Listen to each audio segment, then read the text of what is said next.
Just hold your tongue bastard. আমার চাশমিশ বোকা হতে পারে, বাট মিথ্যাবাদী নয়। নেক্সট টাইম ওকে নিয়ে কথা বলার আগে জিহ্বায় লাগাম টানবি, আদারওয়াইজ আমি তোর জীবনের লাগাম টেনে দেব একেবারের জন্য। ব্যথায় কুঁচকে গেছে অ্যাডুইনের গম্ভীর মুখ। দুই হাত পেটে চেপে রেখে গোঙাচ্ছে বেচারা। ফর্সা মুখের আদলে লেপ্টে গেছে লালাভ আবরণ। মাথা ভর্তি লালচে সোনালি চুলগুলো এখনও মনস্টারের শক্তপোক্ত হাতের মুঠোয় পিষ্ট হচ্ছে। আহত যুবকের চোখ দুটো কুঁচকে রাখা। কর্ণকুহরে ভেসে আসছে মনস্টারের দাঁত কটমটানো শব্দ। ভয়ার্ত যুবক ঢোক গিলছে ক্ষণে ক্ষণে। সম্মুখে থাকা কঠিন মানব ক্রমশ নিজের হিতাহিত জ্ঞান হারাচ্ছে। ফর্সা মুখখানার সে কি রাগী ভাবসাব। মসৃণ ললাটে উল্টে পাল্টে আষ্টে পড়ছে মাথা ভর্তি সিল্কি বাদামি চুলগুলো। আজ কোন উদ্দেশ্যে যুবকের উল্ফকার দেওয়া চুলগুলো অমন ছাড়া পেয়েছে কে জানে। তারা কি সুন্দর বেপরোয়া ভঙ্গিতে ঘাড় ছুঁয়ে যাচ্ছে রুড মানবের। মুগ্ধ হিসহিসিয়ে যাচ্ছে। শক্ত হাতে অ্যাডুইনের মাথাটা আরেকটু ঝাঁকি উঠল কেমন। বেচারা অ্যাডুইন এবারেও চোখ খুলল না। চোখ খুলে থোড়াই চোখাচোখি করবে মনস্টারের সঙ্গে। এদিকে নাক দিয়ে সাপের ন্যায় ফোঁস-ফোঁস শব্দ তুলছে মুগ্ধ। চিবিয়ে চিবিয়ে ফের বলল, ওকে নিয়ে তুই কথা বলার কে? এই আসল, who the fuck you are to talk about her? জিভটা খুব বেশি লকটক করছে নাকি তোর? তাহলে তো কেটে দেওয়া উচিত। আঁতকে উঠল অ্যাডুইন। তড়িত পেট থেকে হাত সরিয়ে এনে মুখের সামনে হাত জোড় করল বেচারা। চোখ দুটো ঠায় বুজে রেখে ভয়ার্ত কণ্ঠে থেমে থেমে আওড়ালো, ক্ষমা করুন মনস্টার, আমার ভুল হয়েছে। এই জীবনে শিক্ষা থাকলে আর কখনো ওনাকে। কথাটা জিভ ঘষে বেরোলো মাত্র, আর অমনি বেচারা অ্যাডুইনের খোঁচা খোঁচা ডান গালটায় সপাটে বসল এক চড়। চড়ের তীব্রতায় গাল বেঁকে গেল অ্যাডুইনের। ঠোঁটের ফাঁক গলিয়ে অস্ফুটে বেরুলো ব্যথাতুর শব্দ। এরই মধ্যে এক হিংস্র থাবা এসে চট করে চেপে ধরে অ্যাডুইনের চোয়াল। কর্ণকুহরের ছেদ দিয়ে ঢুকলো মনস্টারের দাঁতকিরমির কণ্ঠ। খবরদার, ওর প্রসঙ্গ জিভের আগায় আনবি না। ওকে উনি তিনি সে ইত্যাদি সম্বোধন করা তো দূর।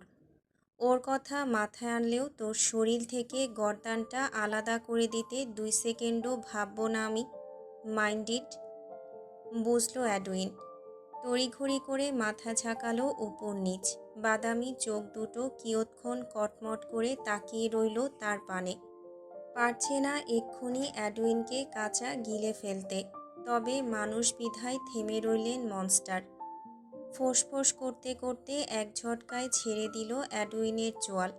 পরক্ষণেই রয়ে শয়ে শিরদাঁড়া সোজা করে দাঁড়ালেন মনস্টার।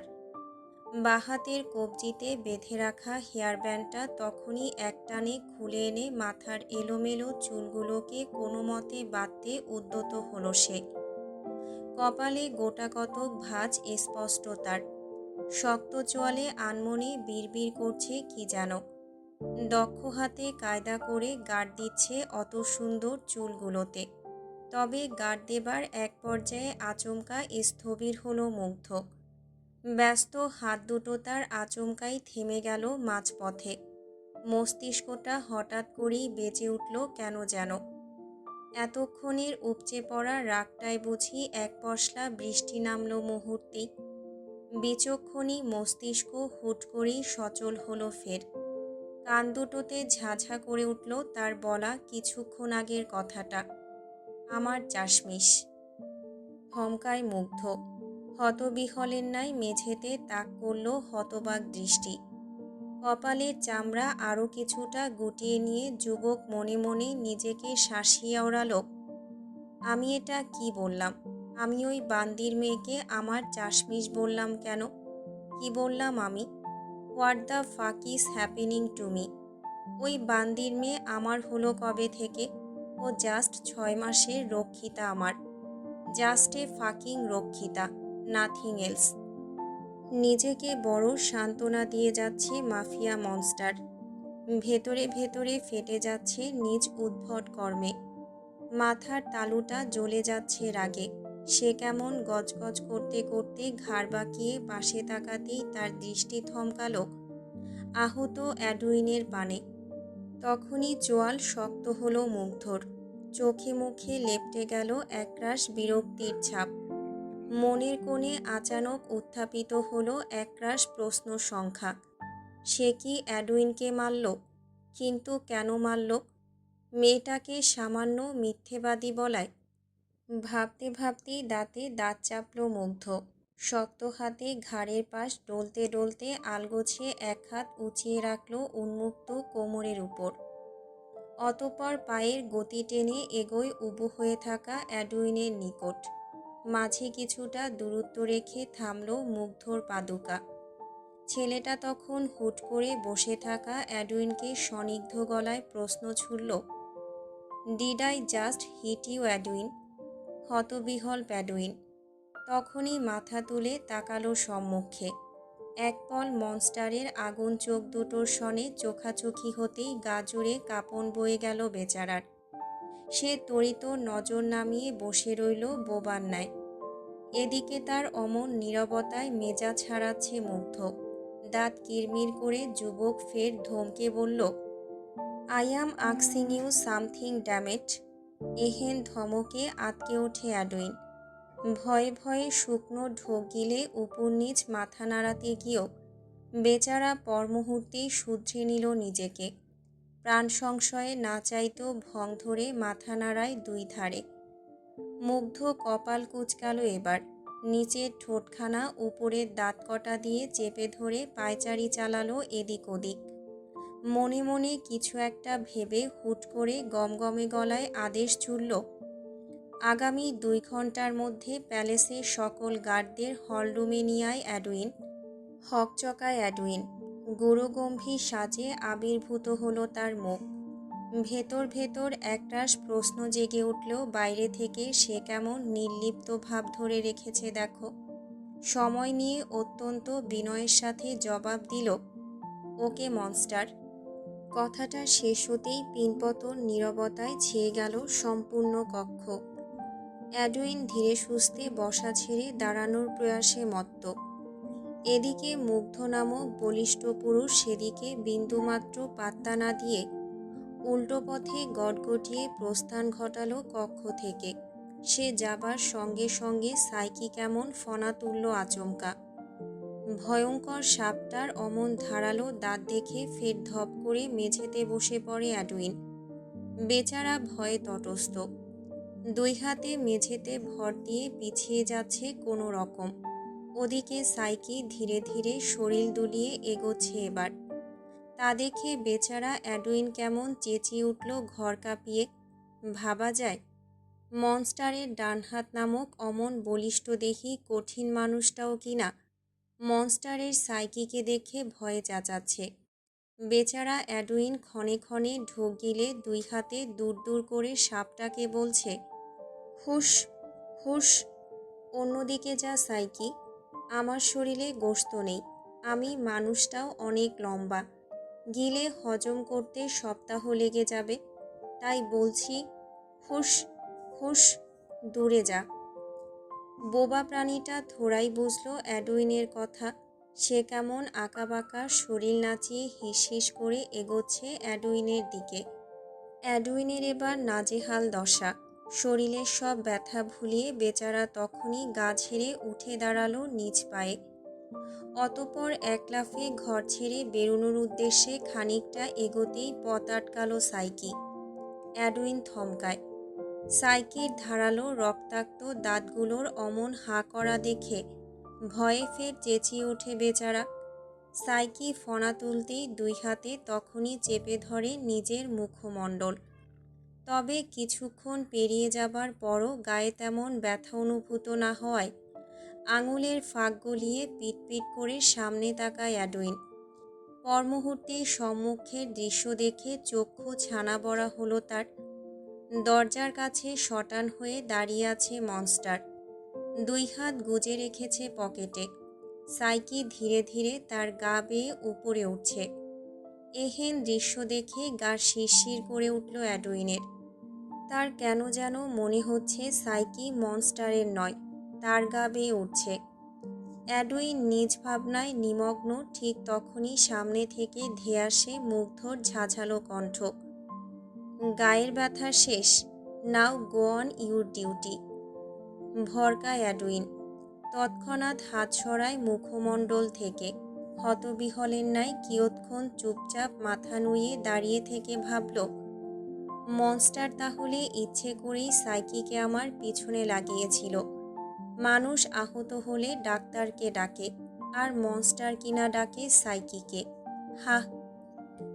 নিজ ভাবনায় মত্ত অ্যাডুইন হুট করে ধ্যান ভাঙল সাইকির হিসিসানোর শব্দে। তড়িত বিস্ফোরিত দৃষ্টিতে মাথা তুলে সামনে তাকাতেই মুখোমুখি হলো ফনা তোলা সাইকির সাথে। সাইকিকে কেমন এগিয়ে ধরে আছে মনস্টার, মুখাবয় তার কুটিল হাসির ছাপ স্পষ্ট। অ্যাডুইন তৎক্ষণাৎ হকচকিয়ে 2 কদম পিছিয়ে গেল। ভরকে যাওয়া কণ্ঠে মিনমিনিয়ে বলল, যাচ্ছি যাচ্ছি মনস্টার। হড়বড়িয়ে কথাগুলো শুধিয়ে কোনো রকমে খুঁড়িয়ে খুঁড়িয়ে ঘর ছেড়ে পালালো অ্যাডুইন। যাবার সময় ভুলেও তাকালো না সাইকির দিকে। সে চলে যেতেই মনস্টার পা বাড়ায় উল্টো পথে। প্রশস্ত করিডোর দিয়ে কদম বাড়িয়ে আনমনে বিড়বিড়াচ্ছে মুগ্ধ। কাঁধের উপর সাপ ঝুলছে, আর সে কেমন নির্লিপ্ত ভঙ্গিমায় এগোচ্ছে আর আওড়াচ্ছে, you know what Psyche, she is no one to me, no one means no one. But ওর দিকে কেউ চোখ তুলে তাকালে কেন যে সহ্য হয় না। আই থিঙ্ক ওই বান্দির মেয়ে জাদু জানে, ভয়ঙ্কর জাদু। বোবা প্রাণী কি বুঝলো কে জানে। আনন্দে আলগোছে গা ঘষতে লাগলো মুগ্ধর বুকের সঙ্গে। মুগ্ধ কুড় হাসল, পকেটে 2 হাত গুজে এগুলো সম্মুখে। ঘুম জড়ানো চোখ দুটো আজ বড্ড ভার সপ্তদশীর। মাথাটা টনটন করছে ভোঁতা যন্ত্রণায়। শরীরের প্রতিটা অঙ্গ আজ মরমর করছে ব্যথায়। সপ্তদশী গোঙাচ্ছে বেশ। ফ্লোরটা কেমন বরফের ন্যায় শীতল হয়ে যাচ্ছে ক্রমশ। সপ্তদশীর ক্ষুদ্র শরীরের উষ্ণতাকে ছাপিয়ে যাচ্ছে এরূপ মাত্রাতিরিক্ত ঠান্ডা। কিয়ৎক্ষণ পেরুল বোধহয়। এহেন হিমশীতল মেঝেতে শুয়ে থাকার আর জো নেই মাহির। সে ঘুম ঘুম চোখেই কোনো রকমে 2 হাত ফ্লোরে ঠেকালো। অতপর কাঁপা কাঁপা বদনে চোখ মুখ খিচে উঠে বসল মেঝেতে। সপ্তদশী এখনও কুঁচকে রেখেছে চোখ। 2 হাত উপরে তুলে আড়মোড়া ভেঙে শরীরের প্রতিটা অঙ্গ প্রত্যঙ্গকে জানান দিল উঠে পড়ার ইঙ্গিত। আড়মোড়া ভাঙার শেষ হতেই লম্বা একটা হামি টানল মাহি। পিটপিট করে চোখ দুটো খুলে সামনে তাকাতেই বিশাল এক ঝটকা খেলো মনে হচ্ছে। মুহূর্তেই সকল ঘুম ছুটে গেল তার। যেই দেখল সে এক ট্রান্সপারেন্ট কাচের ঘরে বসে আছে। চারিদিকে সফেদ রঙা মেঘেদের উড়ন্ত ভেলা। মনে হচ্ছে সম্পূর্ণ ঘরটা বুঝি মেঘেদের রাজ্যে বানানো হয়েছে। মাহি অবাক চোখে পুরো ঘরময় চোখ বুলালো। কি বিশাল কামরা! ঘরের একপাশে ঝুলন্ত গোল বিছানা, পাশেই ছোট ছোট দুটো বেডসাইড টেবিল, ডান দিকে লম্বা সোফা কাউচ বিছিয়ে রাখা। সেথায় বসলে বুঝি সরাসরি পাহাড়, আকাশ আর উঁচু ভ্যালির প্রতিটা মনোমুগ্ধকর দৃশ্য অকপটে নজরে পড়বে। বাম দিকে ক্লোজেটের স্লাইডিং দরজা, সামনের দিকে একখানা কাচের দেয়াল দেখা যাচ্ছে। মাহির কৌতূহলী মনে একটু আধটু আগ্রহ জন্মালো সেথায় কি আছে তা দেখতে। তাই তো সপ্তদশী স্থানকাল ভেদে রয়ে শোয়ে ফ্লোরে পা বিছিয়ে দাঁড়াতে গিয়ে হঠাৎ থমকে গেল ফের। এ কি, পুরো ফ্লোরটাও যে কাচের তৈরি। নিচ দিয়ে উঠছে মেঘ। মাহি ভয় পেল এরূপ কাণ্ডে। এক্ষুনি ফ্লোরটা যদি ভেঙে পড়ে যায় নিচে, তখন? বোকামে তৎক্ষণাৎ ভয়ে ভয়ে ছুটে পালালো বিছানার দিকে। এক লাফে ঝুলন্ত গোল বিছানাটায় উঠতেই দেবে গেল তার পা দুটো। মাহি ভরকায়। হতবিহলের ন্যায় নিজ পা দুটোর দিকে দৃষ্টিপাত করতেই দেখে পাদুকা কেমন দেবে গেছে বিছানার নরম তুলোতে। সপ্তদশীর বাচ্চা মনটা কেমন গদগদ হলো এহেন কাণ্ডে। সে মুচকি হেসে ডান পাটা আরেকটু সামনে বাড়াতেই সেটাও দেবে গেল আলগোছে। সপ্তদশীর পেল্লব মুখখানায় হুট করেই দেখা মিলল এক ভিন্ন উচ্ছ্বাস। ঠোঁটের কোণে লেপ্টে থাকা মুচকি হাসির রেশ প্রশস্ত হলো বেশ। সে এবার লাফ দিল নরম তুলতুলে বিছানায়। একবার দুইবার পরপর কয়েকবার। উচ্ছ্বাসে গদগদ সপ্তদশী হাসছে আর লাফাচ্ছে বিছানায়। মাথার উপর স্বচ্ছ কাচের সিলিং। আকাশের নীল সাদার প্রতিটা রং ধরা দিচ্ছে তার চোখে। এ যেন ঘর নয়, মনে হচ্ছে মেঘের কোলে এক টুকরো স্বর্গ। গত ১৬ দিনে এই প্রথম অন্তর্মুখী সপ্তদশী এতটা উচ্ছ্বসিত হলো। লাফাতে লাফাতে মায়াবিনী আচমকাই ২ হাত ছড়িয়ে গা এলিয়ে দিল নরম তুলতুলে বিছানার কোলে। খিলখিল করে হাসছে আর ২ হাত তুলে আকাশের দিকে আঁকিবুকি করছে। মন খারাপগুলো তার কোথায় যে পালালো কে জানে। তবে এরই মধ্যে পেটটা কেমন চোচো করে উঠল মাহির। ক্ষুধায় পেট মোচড়াচ্ছে এবার। সে তখনই উঠে বসল শোয়া ছেড়ে। কিয়ৎক্ষণ ঠোঁট কামড়ে বসে রইল চুপচাপ। এটা কোন জায়গা জানে না সে। কাল যখন এসেছিল তখনও তো চোখে পট্টি বাঁধা ছিল। হুটহাট নতুন জায়গায় এসে কাকে বলবে খাবারের কথা। চিন্তায় চিন্তায় ঠোঁট কামড়ে ধরল মাহি। এদিকে পেটটা তার বারবার মাইকিং করে ডাকছে। বেচারি আর পারল না বসে থাকতে। ছোট ছোট কদমে তৎক্ষণাৎ পা ছোটালো অ্যাটাচ ওয়াশরুমের দিকে। কাচের দরজাটা সামান্য খুলে রেখে মাথা বার করে উকিঝুঁকি দিচ্ছে মাহি। এক হাতের তর্জনী দিয়ে আলতো করে নাকের উপর এসে পড়া চশমাটাকে খানিক ঠেলে দিয়ে পা বাড়ালো বাইরে। আজ বুঝি সপ্তদশীর অবাক হওয়ার দিন। প্রশস্ত করিডোর দিয়ে যত হাঁটছে ততই যেন সে মুগ্ধ হচ্ছে। কাচের তৈরি স্বচ্ছ ফ্লোর, নিচ দিয়ে উঠছে মেঘ। করিডোরের বেশ কিছু জায়গায় ইউরোপীয় অ্যান্টিক মূর্তি। মাহি হাঁটার গতি কমিয়ে খুঁটিয়ে খুঁটিয়ে দেখছে সব। মূর্তিগুলো কি জীবন্তই না দেখাচ্ছে। তবে একটু সামনে এসে কিছু কিছু মূর্তিকে দেখে হুট করেই থেমে গেল মাহি। কপাল গোছালো পরক্ষণে। তার স্পষ্ট মনে আছে এই মূর্তিগুলোর ছবি লাইব্রেরির ইতিহাসের বইয়ে দেখেছে সে। এগুলো তো অ্যান্টিক কালেকশন, যা বিশ্ব দরবারে কোটি কোটি টাকার কালেকশন হিসেবে পরিচিত। তবে এগুলো এখানে কেন? মাহির ছোট্ট মনে উদয় হলো হাজারো প্রশ্ন, কিন্তু উত্তর পাওয়া যে বেশ মুশকিল এসবের। সে কিছুক্ষণ ঠায় দাঁড়িয়ে রইল মূর্তিগুলোর সামনে। পরক্ষণে পেটের চোচো শব্দে ফের বাড়ালো পায়ের গতি। অন্যদিকে প্রশস্ত করিডোর দিয়ে কজন সশস্ত্র গার্ড মাত্রই এগোচ্ছিলেন একে অপরের সাথে কথোপকথন চালিয়ে। তবে কিছুটা পথ এগোতেই যেই না সামনে থেকে মাহিকে হেঁটে আসতে দেখলেন, অমনি বেচারাগুলো কেমন হন্তদন্ত পায়ে উল্টো পথে হাঁটা ধরলেন। সে কি পায়ের গতি তাদের, যেন হাঁটছেন না দৌড়াচ্ছেন। পেছন থেকে এগিয়ে আসা মাহি হতবিহলের ন্যায় দেখল সব। লোকগুলো অমন হন্য হয়ে উল্টো পথে ছুটছে কেন? কই সে ভাবল তাদেরকে ডেকে জিজ্ঞেস করবে কিচেন কোথায়, অথচ তাদের দেখো মেয়েটাকে দেখেই উল্টো পথে ছুটছে। মাহি ঠোঁট ফুলালো। ২ হাত বুকের কাছে বেঁধে শক্ত মুখে এগোতে লাগলো কেমন। লম্বা প্রশস্ত করিডোরের শেষ প্রান্তে সিঁড়ি। অতটুকু পথ আসতেই মেয়েটার লেগেছে পাক্কা আধ ঘন্টা। অবশেষে সিঁড়ির কাছে এসে প্রথম পা রাখতেই সিঁড়িতে কেমন সোনালি আলো ঝলকে উঠল। মাহি এবারেও হতবাক চোখে দেখল সব। বাড়িটা তাকে আর কত মুগ্ধ করবে কে জানে। লম্বা সিঁড়ি ডিঙিয়ে নেমে এলো সপ্তদশী। এদিক ওদিক বার কয়েক নজর বুলিয়ে খুঁজল কাউকে।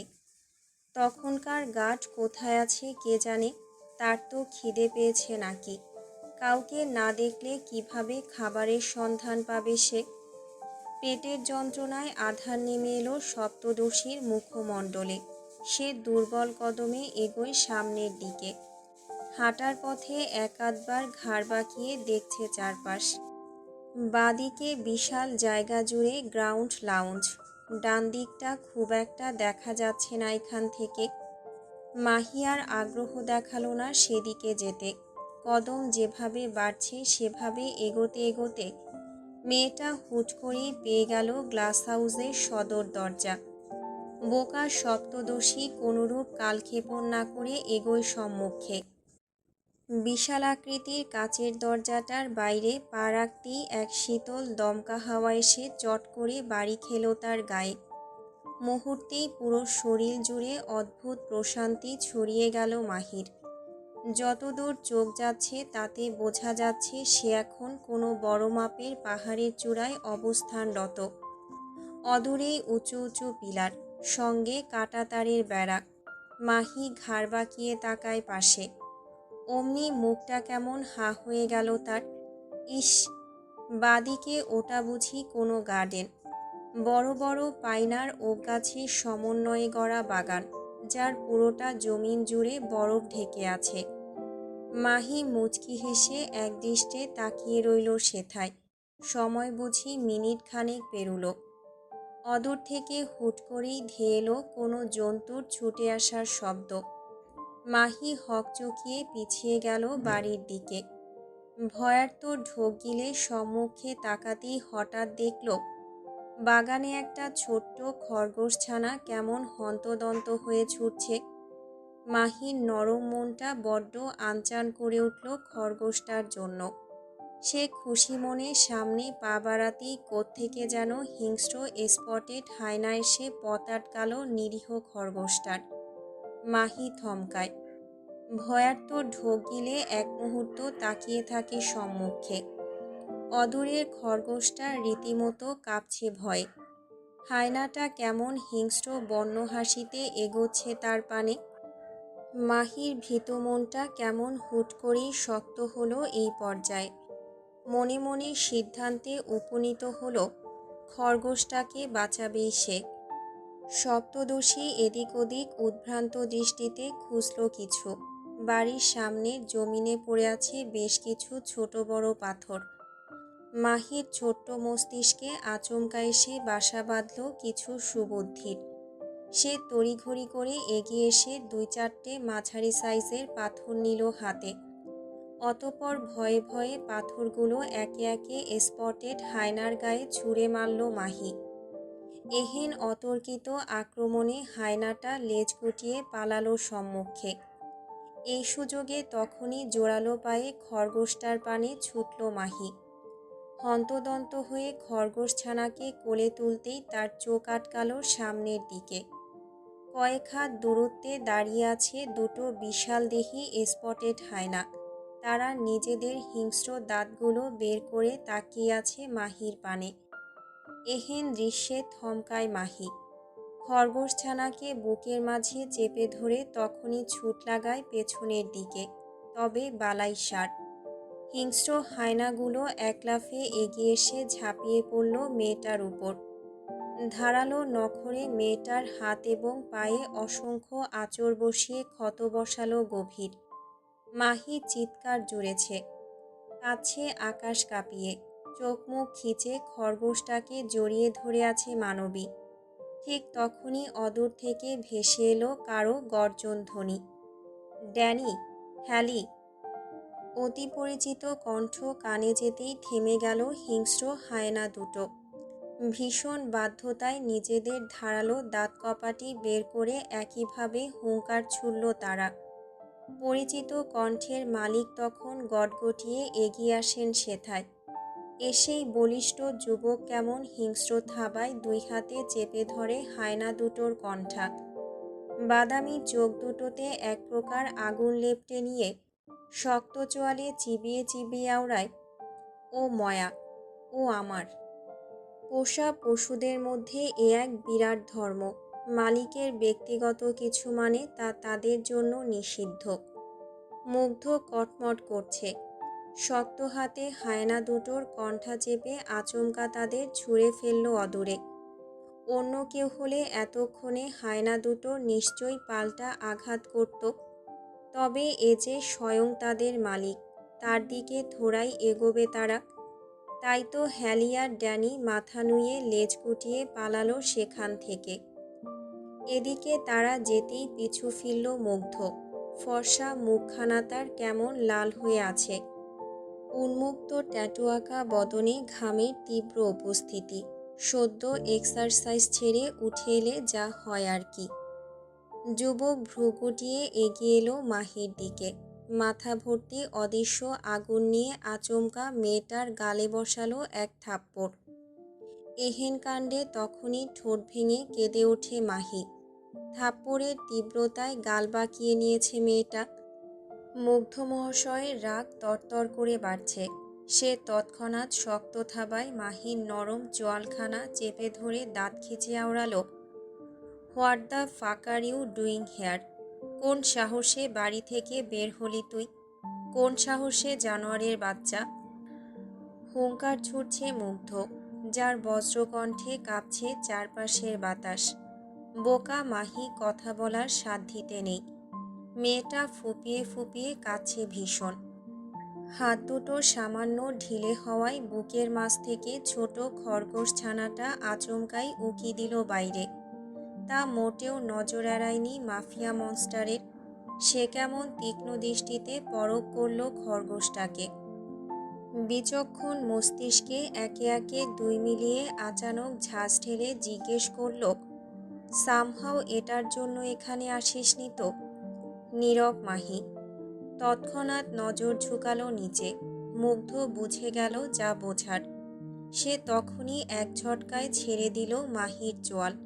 শটান হয়ে দাঁড়িয়ে কটমট করতে করতে গর্জন তুলল, are you Dam? Is just a rabbit. একে বাঁচাতে নিজের প্রাণ সংকটে ফেললি কোন পাগলামিতে? হুটহাট মরার এত শখ উতলে উঠল কেন তার? পাগল হয়েছিস বান্দির মেয়ে? এহেন গর্জনে থরথর করে কাঁপছে সপ্তদশী। ডিম্বাকৃতির ফর্সা মুখখানায় ছেয়ে গিয়েছে রক্তাভ আভা। এতক্ষণের ধস্তাধস্তিতে চোখে আটা গোল ফ্রেমের চশমাটারও বড় এলোমেলো অবস্থা। ঘন কালো সিল্কি চুলগুলো কেমন উস্কো খুস্কো হয়ে আছে। সপ্তদশীর চোখে মুখে একরাশ ভয়ভীতি। বুকের কাছে দুই হাত দিয়ে আগলে রাখা সদ্য পাওয়া খরগোশ ছানাকে। পরনের ফ্রকটা কেমন ছিঁড়ে গেছে বেশ কয়েক জায়গায়। দুই হাতের নরম ত্বকে গভীর আঁচড়ের দাগ। সপ্তদশী কাঁপছে ভীষণ। বুকের কাছে খরগোশ ছানাকে আরেকটু চেপে ধরে থেমে থেমে আওড়ালো, হোক সামান্য খরগোশ, তবুও ও একটা নিরীহ প্রাণী। নিজ চোখের সামনে একটা অসহায় প্রাণীকে কিভাবে মরতে দিব আমি? সম্মুখে দাঁড়িয়ে থাকা দীর্ঘকায়ী রুড মানব কেমন কপাল গোছালো এরূপ কথায়। চোয়ালের পেশি শক্ত করে ফের দাঁত খিচে ঝাঝালো কণ্ঠে আওড়ালো, তাই বলে পাগলের মতো স্পটেড হায়নাদের সামনে চলে আসবি? ইউ ফাকিং গোলু পায়া!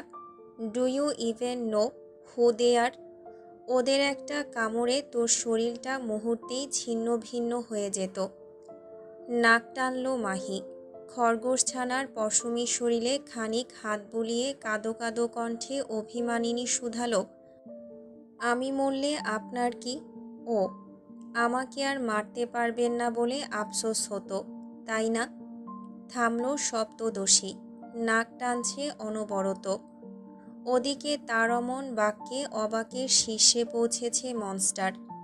মেয়েটার মুখে কেমন খই ফুটেছে দেখো। মাহি খানিকক্ষণ সময় নিয়ে ফের বলল, আমি আপনার মতো নির্দয় নই মাফিয়া বিস্ট, যে নিজ চোখের সামনে একটা অসহায় প্রাণীকে শুধু শুধু কষ্ট পেতে দেখব। আমি মানুষ। একটা নিরীহকে বাঁচাতে গিয়ে আমার যদি মরণও হয় তবে তাই সই। কপালের ভাঁজ আরও গাঢ় হলো মুগ্ধর। চোয়ালের পেশি টান টান। যুবক দাঁত খিচে তখনই শুধালো, সুযোগ পেয়ে আমায় বিষ ডাকছিস বান্দির মেয়ে? এখন যদি আমি না আসতাম তখন বোধহয় খুব ভালো হতো, তাই না? By the hell in the monster way. নিজের দিকে তাকিয়েছিস একবার? ওদের একবেলার খাবার হওয়ার যোগ্যতাও তো তোর নেই। সারা শরীরে হাড্ডি ছাড়া মাংস নেই এক ছটাক। তোর মতো কঙ্কালসারকে খেতে গেলে ওদেরই জাত যেত বান্দির মেয়ে।